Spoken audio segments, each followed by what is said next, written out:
Hello नमस्कार सभी को। आप सभी का भी स्वागत है आपके अपने चैनल @मैथ्स024 बाय महेंद्र सर। आज का वीडियो भाई exercise 5.2 10th class NCERT book से क्वेश्चन नंबर 10 से करेंगे भाई। The 17th term of an AP exceeds its 10th term भाई, its 10th term by 7। Find the common difference. Common difference निकालना भाई, उसमें 17th टर्म और 10th टर्म का एक्सीड्स यानी कि इसका मतलब है इन दोनों का डिफरेंस दिया है। A17 minus A10 is equal to 7। तो भाई A17 के लिए short formula A plus 16D minus A10 के लिए A plus 10D is equal to 7।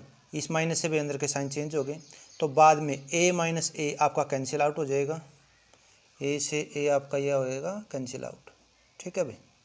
तो यहाँ से 16 minus 9D is equal to 7, ये 7D is equal to 7, D equal to 7/7 भाई, ये क्या आ गया आपका 1।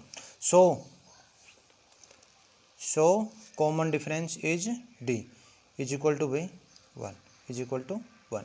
तो यही हमने निकाला था। नेक्स्ट क्वेश्चन भाई, in which term of the AP, ये AP है 3, 15, 27, 39 and so on, will be 132 more than its 54th term. Which term, कौन सा टर्म होगा भी जो उसके 132 टर्म से 132 more than its 54th term, जो उसके 54वें पद से 132 अधिक होगा, वो कौन सा टर्म होगा। तो वो हो सकता है भी हमारा nth टर्म। जैसे इस AP के अंदर, इस AP के अंदर भाई A की वैल्यू ये होगी, D हम निकाल सकते हैं 15 माइनस 3, A2 माइनस A1 के फार्मूले से, ये आ गया 12। तो भाई nth term will be 132 more then A54th term से।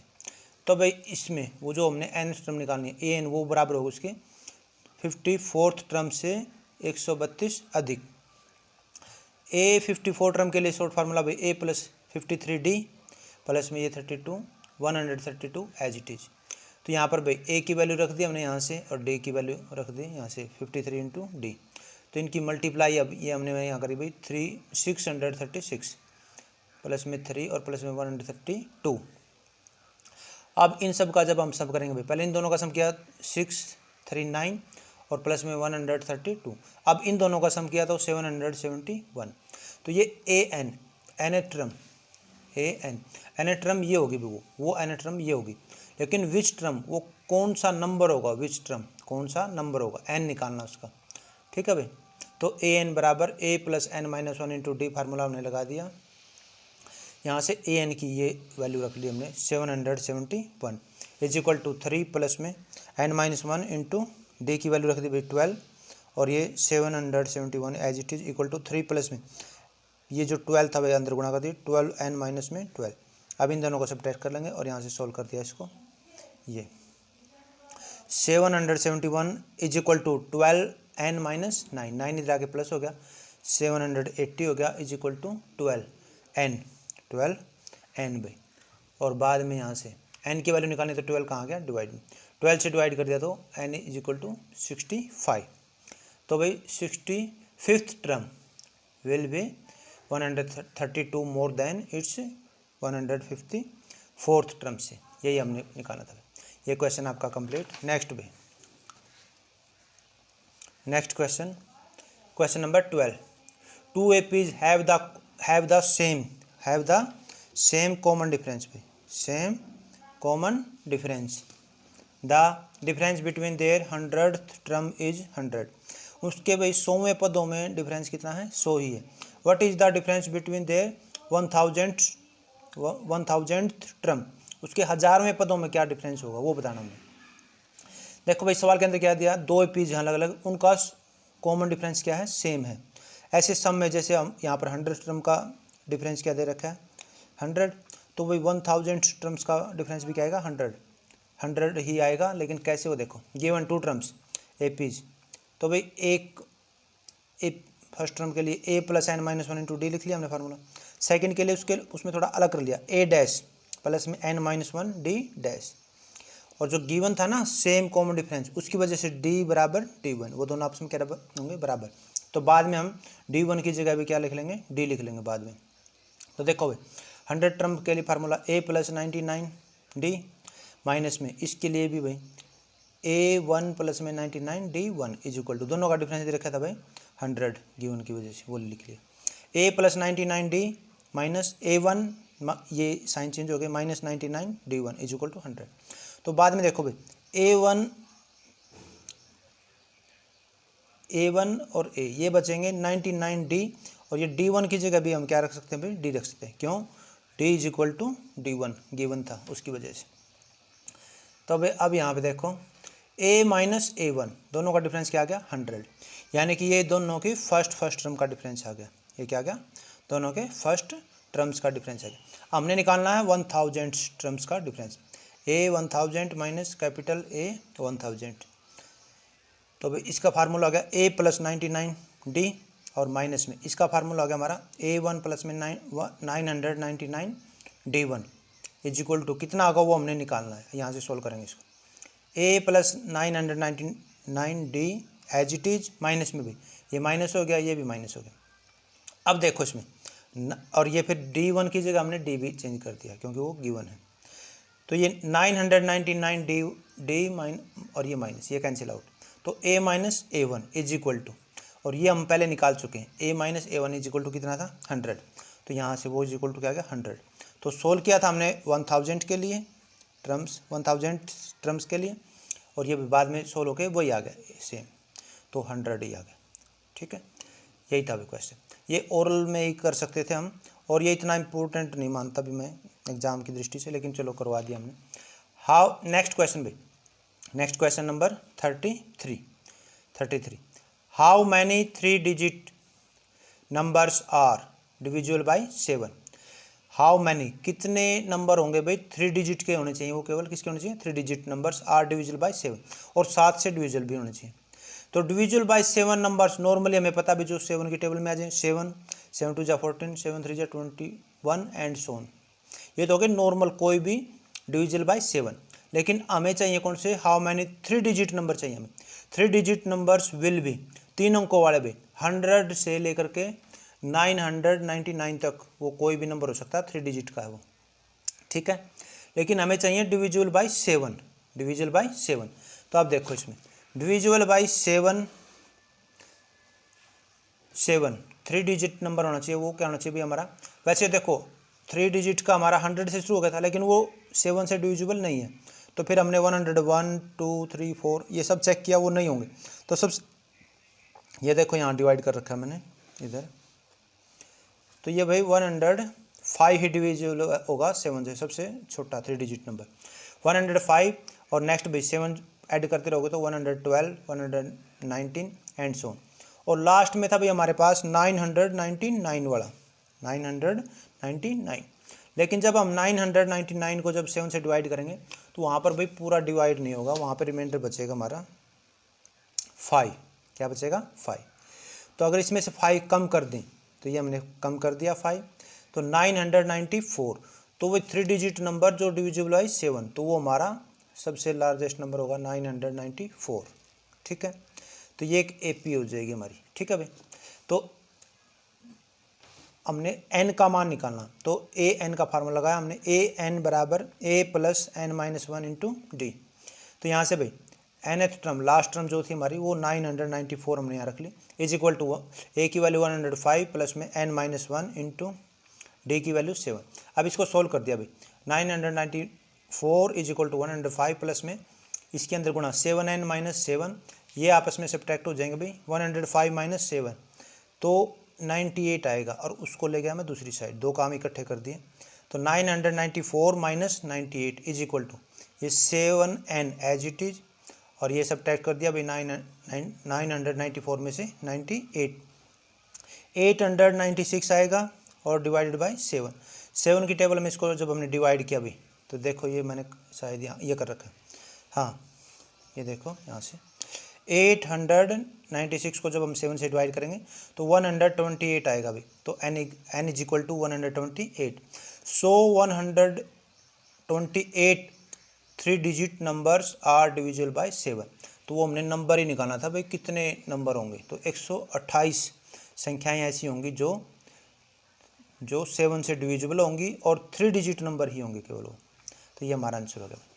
Next question 14th। Next question 14th भाई, तो पढ़ो इसमें। How many multiples of 4 lies between, BW का मतलब है बिटवीन 10 to 250, 10 से 250 के बीच में भाई ऐसी कितनी संख्याएं होंगी जो मल्टीपल ऑफ 4 हों। मल्टीपल ऑफ 4, इसका मल्टीपल ऑफ 4 का मतलब हो गया 4 की टेबल में आने वाली। जैसे मल्टीपल ऑफ 4 आर, तो 4 की टेबल में आने वाली 4 1 जा 4, 4 2 जा 8, 4 3 जा 12 एंड सो ऑन। तो ये तो हो गया मल्टीपल ऑफ 4। लेकिन हमने मल्टीपल ऑफ 4 बिटवीन 10 to 250, हमने 10 और 250 के बीच में चाहिए, 10 और 220 के बीच में, बिटवीन दैम। तो ये ना तो ये दोनों नंबर काउंट होंगे इनके बीच में, जैसे 11 से लेकर 249 तक जो भी नंबर आए, तो उनमें से भाई हम नंबर छाटेंगे। तो सबसे पहले आएगा 12, जो क्या है 4 का मल्टीपल भी है, जो 4 का मल्टीपल भी। तो फिर उसमें 4 ऐड करते रहेंगे, 12 + 4 16 20 एंड सो। और भाई जब हम 250 को जब 4 से डिवाइड करके देख रहे थे यहाँ पे देखो, तो वहाँ पर रिमाइंडर बचेगा हमारा 2। तो इसका मतलब 250 में से 250 - 2 से 248 नंबर आएगा हमारा लास्ट डिजिट, जो क्या होगा जो मल्टीपल ऑफ 4 होगा, यानी कि डिविजिबल बाय 4 होगा। तो भाई ये AP बनेगी हमारी 12 16 20 एंड लास्ट हो जाएगा 248। तो यहाँ से A की वैल्यू हम समझ सकते हैं, D हम निकाल सकते हैं, A2 - A1 = ये वैल्यू रख दी, ये 4 आ गया D की वैल्यू। और भाई nth टर्म का फार्मूला, लास्ट टर्म है ना ये देखो an की वैल्यू हम 248 ले सकते हैं। और n हमने फाइंड करना है, तो अब बोलो भाई an = A + n - 1 × D formula होता है। an की वैल्यू यहाँ से देख लो 248 = A की वैल्यू यहीं से देख लेंगे हम 12 + n - 1 × D। D की वैल्यू 4 अभी 4 की जब अंदर गुणा करोगे ये एज इट इज यहाँ तक प्लस में, यहाँ पे कुछ नहीं तो 1, 4 1 जा 4 n - 4 1 जा 4, ये माइनस का हो गया। 12 - 4 भाई 8 आ जाएगा, और प्लस में ये 4n एज इट इज, ये भी एज इट इज। 248 माइनस ये 8 इधर आके माइनस = 4n, ये सब्ट्रैक्ट कर दिया भाई 240 = 4n, और ये 4 आ गया डिवाइड में, 4 से डिवाइड कर दिया तो n = 60, तो भाई 60 मल्टीपल ऑफ 4 बिटवीन 10 to 250, 10 और 220 के बीच में भी ऐसी 60 संख्याएं होंगी, ऐसे 60 नंबर्स होंगे जो क्या होंगे मल्टीपल ऑफ 4, यानी कि 4 से डिवाइड होने वाले। तो भाई ये क्वेश्चन भी आपका पूरा 14th। नेक्स्ट क्वेश्चन भाई, नेक्स्ट क्वेश्चन और देखते हैं भाई। देखो भाई एक्सरसाइज वही है 5.2 10th क्लास के लिए। Question number 15, for what value of n are the nth term of 2 APs। देखो भाई आपके पास 2 APs हैं, एक तो ये होगी यहाँ तक एंड ये equals for what value of n के किस मान पर are the nth term of 2 APs are equal, वो दोनों बराबर होंगे। n का मान निकालना भाई यहाँ पर। तो एक AP ये है और एक AP है, तो AP1 AP2। AP1 के अंदर आप देख सकते हो यहाँ से A की फर्स्ट टर्म क्या हो जाएगी 63, और D निकाल लेंगे हम A2 - A1, तो यहाँ से आ गया आपका 65 - 3 63 = 2। और यहाँ से भाई इस टर्म में इस AP में से A की वैल्यू 3 और D की वैल्यू A2 - A1, तो 10 - 3 ये आ गया 7। और यहाँ पर भी देखो इस 2 AP इकट्ठी हैं, इसमें इस फर्स्ट टर्म को A मान लिया हमने, इसको A1 नाम दे दिया, इसके D को D नाम दे दिया, इसके डिफरेंस को D1 दे दिया, ठीक है भाई। अकॉर्डिंग टू क्वेश्चन भाई, तो हमने for what value of n दोनों को इक्वल लेना, तो nth टर्म का फार्मूला लगाया हमने इधर भी A + n - 1 × D, और इक्वल ले लिया इसको A1 + n - 1 × D1। अब दोनों में से यहाँ से वैल्यू रख दी हमने भाई, ये A की value 63, n - 1 as it is, और इंटू D की वैल्यू 2। यहाँ से देखो अब A1 की वैल्यू यहाँ से देख ली हमने 3, और D1 की वैल्यू वो रही 7, ठीक है भाई, ये 7। अब इसको सोल्व कर दिया दोनों तरफ से, तो यहाँ से देखो 63 प्लस में 2n माइनस में 2, ये 2 के अंदर गुणा कर दिया, यहाँ से 7 के अंदर गुणा कर दिया, 3 प्लस में 7n माइनस 7। अब इन दोनों का भी डिफरेंस माइनस का 4 होगा और ये 7n एज इट इज इधर से 2 1 जा 2 और 2 1 जा 2 माइनस का 2, तो 63 माइनस 2 61 और ये आएगा 2n, यहाँ से आया था भाई ये 7n और इनका डिफरेंस -4। अब ये -4 को अगर हम इधर ले आए भाई तो क्या हो जाएगा प्लस में 61 + 4 और n वाली रकमों को इकट्ठा एक साइड कर दिया, 7n अपनी ही उसी साइड है और 2n को हम ले आए दूसरी साइड, उसका साइन चेंज, 2n प्लस था तो क्या हो गया माइनस, तो 7n माइनस 2n 5n और ये भाई 65 और ये 5 आ जाएगा डिवाइड, 5 से काट दो 13, ठीक है, n इक्वल टू 13।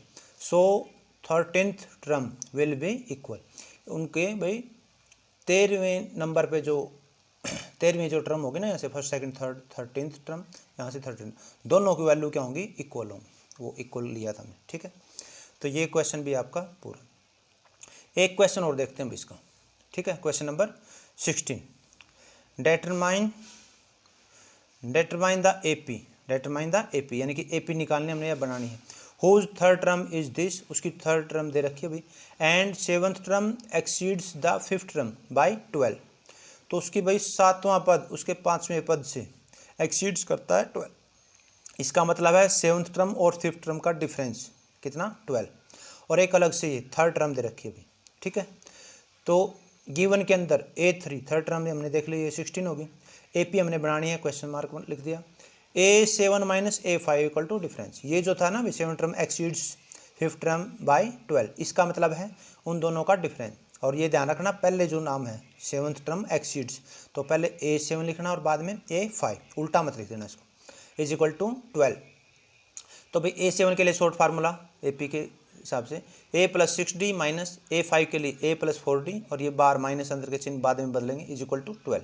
तो ये भाई as it is minus A हो गया माइनस का 4D इज इक्वल टू 12, यहाँ से भाई A से कैंसिल हो गया और यहाँ से क्या रह गया आपका 6D माइनस 4D, यानी कि 2D equal to 12, D equal to 2 से डिवाइड करोगे भैया 6, D की वैल्यू आ गई हमारी, किसकी वैल्यू आ गई D की, ठीक है भाई। और कोई भी टर्म निकालने के लिए हमें A और D दोनों की वैल्यू चाहिए ना, तो अब ये जो A3 इक्वल टू 16 दे रखा था भाई, यहाँ आप देखो एक बार A इक्वल टू 16 जो दे रखा था वो अब काम आएगा हमारा, A इक्वल टू 16, तो इसके लिए शॉर्ट फार्मूला A + 2D हो गया इज इक्वल टू 16, वहाँ से हमारी जो D की वैल्यू 6 आई थी, तो D की वैल्यू रख दी, इसको सोल्व कर दिया, यहाँ से A की वैल्यू हो जाए A + 2 × 6 is equal to 16, A plus ये 12 हो गया भाई इज इक्वल टू 16, 16 माइनस ये 12 इधर आ गया minus, A is equal to 4। अब आपके पास A की वैल्यू भी है और पिछले पेज पे हमने D की वैल्यू निकाली थी, तो वैल्यू होगी। अब हम कोई भी टर्म निकाल सकते हैं, तो यानी कि कोई भी टर्म निकाल सकते हैं, यानी कि AP बना सकते हैं। सो AP will be A, A + D, A + 2D and so on. तो A की वैल्यू ये रही भाई 4, A + D 4 + D की वैल्यू 6 थी, A + 6, ठीक है भाई A + 6, और ये भाई A + 2D 4 + 2 × 6, 6 2 जा भाई 12, 12 + 4 16, तो ये AP हो गया हमारी रिक्वायर्ड AP 4, 10 और 16, तो भाई AP निकालनी थी। ये सवाल भी आपका पूरा, ठीक है भाई। एक सम और देख लो भाई जल्दी से, ये फिर ख़त्म हो जाएगा। Find the 20th term the last term of the AP, find the 20th term from the last term. भाई देखो सवाल इंपॉर्टेंट है, पेपर के लिए इंपॉर्टेंट सम है, अब इसको अच्छे से समझ लेना। Find the 20th term from the last term, पिछली टर्म से भाई यहाँ से काउंट करना हमने 1 2 3 4 ऐसे 20th टर्म पीछे से निकालना, ना कि आगे से। तो भाई अब ये अगर स्टार्टिंग से पूछता तो A होता D होता तो हम 20th टर्म आराम से निकाल सकते थे, लेकिन but from the last term new AP will be क्या हो जाएगी भाई, पीछे वाले को पहले लिखेंगे और जो डॉट में जो गायब हैं वो आएंगे बीच में, फिर ये आ जाएगा 13 और फिर ये 8 आ जाएगा और ये 3 सबसे लास्ट, यानी कि उल्टा लिख देंगे इसको, ठीक है। तो यहाँ से अब ये जो न्यू टर्म है ना, इसके हिसाब से हमने 20th टर्म निकालनी है। तो यहाँ पर A या A1 जो हम लिखते हैं फार्मूला के अनुसार वो हो गया भाई 253। D हम निकाल सकते हैं जब हमारे पास कंटिन्यू 2 टर्म्स हो, नेक्स्ट में से फर्स्ट घटा दे, तो हम कंटिन्यू हमारी इस साइड है, इसमें से ये घटा सकते हैं, इसमें से ये कोई भी, तो मैंने इसमें से ये लास्ट में से सेकंड लास्ट घटा दिया भाई। तो 3 - 8 तो -5, देखो अगर आगे से पूछता हूँ वहाँ पे कॉमन डिफरेंस हमारा 5 आया था, यहाँ पे क्या है -5, तो ये फ़र्क था। तो फ्रॉम द लास्ट टर्म था, फ्रॉम द लास्ट टर्म, तो ये इंपॉर्टेंट बात है। तो यहाँ पर भाई ए हो गया हमारा ये और डी हो गया हमारा -5। अब ए एन एन टर्म के लिए फार्मूला ए एन बराबर a plus n minus 1 into d. तो भाई 20th टर्म निकालनी हमने, क्या निकालनी है 20th टर्म। तो ए 20 के लिए a plus n minus 1 into d यानी कि 19 डी हो गए। 253 ए की वैल्यू प्लस में 19 इंटू -5 किससे गुणा करेंगे 19 5 जा माइनस के 95 हो गया भाई, मल्टीप्लाई करने से प्लस माइनस माइनस, और ये भाई 253 माइनस 95 ये मैंने यहाँ सब्ट्रैक्ट कर दिया, ये आ गया 158। तो 20th term from the last term, यही हमने निकालना था भाई। तो ये चाहे लास्ट में लिख भी देना, मैंने लिखा नहीं है। 20th ये आदमी लास्ट में लिख देना अपना। So the 20th term from the last term of the AP is 158, ये आपका आंसर हो जाएगा भाई। ओके ठीक है भाई, thank you for watching for video, और भाई वीडियो को लाइक शेयर और सब्सक्राइब करें। Thank you very much.